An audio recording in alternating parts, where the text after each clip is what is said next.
देशात 78व्या स्वातंत्र्य दिनाचा उत्साह। मुंबईत मंत्रालय, पालिका इमारतीसह प्रशासकीय इमारतींना विद्युत रोषणाई।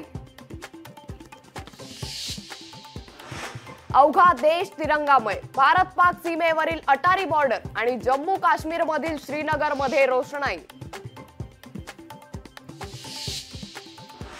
स्वातंत्र्य दिनाच्या मुहूर्तावर पंतप्रधान मोदी तिरंगा फडकावून देशाला करणार संबोधित।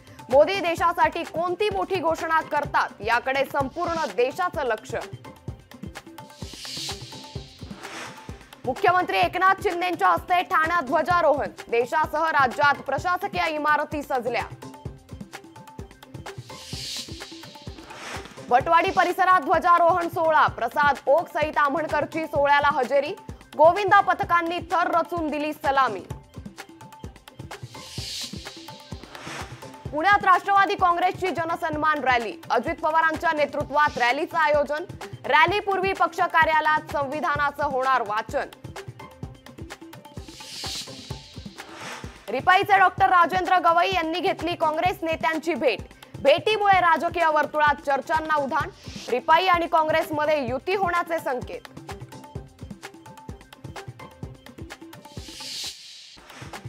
विठ्ठल रुक्मिणी मंदिरामध्ये आकर्षक फुलांची सजावट। स्वातंत्र्य दिनानिमित्त मंदिराला आकर्षक विद्युत रोषणाई।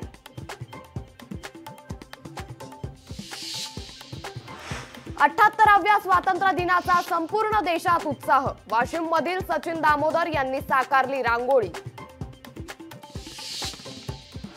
भारतीय कोस्ट गार्ड कडून पाण्यात ध्वजारोहण। 78व्या स्वातंत्र्य दिनाच्या पूर्वसंध्येला पाण्यात ध्वजारोहण। भारतीय ऑलिम्पिक संघाने घेतली राष्ट्रपतींची भेट। राष्ट्रपती भवनात राष्ट्रपतींनी साधला खेळाडूंशी संवाद। प्रभू श्री रामाच्या अयोध्येत 3800 स्ट्रीट लाईट चोरी। चोरी झालेल्या लाईटची अंदाजे किंमत 50 लाखांहून जास्त।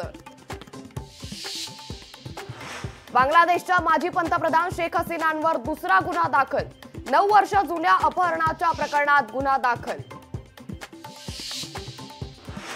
रामलल्लाचे शिल्पकार अर्जुन योगीराज यांचा अमेरिकेने व्हिसा नाकारला। अर्जुन योगीराज अमेरिकेतील कार्यक्रमात लावणार होते हजेरी। सिंहगड रस्त्यावरच्या उड्डाणपुलाचं उद्घाटन लांबणीवर। मान्यवरांची वेळ मिळत नसल्यानं उद्घाटन लांबणीवर। कल्याण डोंबिवलीतील खड्ड्यांविरोधात युवक काँग्रेसचं आंदोलन। प्रमुख रस्त्यांची खड्ड्यांमुळे चाळण। यवतमाळमध्ये स्वातंत्र्य दिनी विद्यार्थी गणवेशापासून वंचित।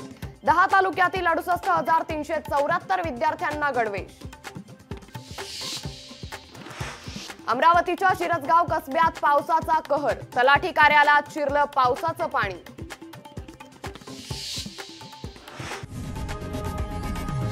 लोकशाही मराठी ऐका, पहा, जागरूक रहा।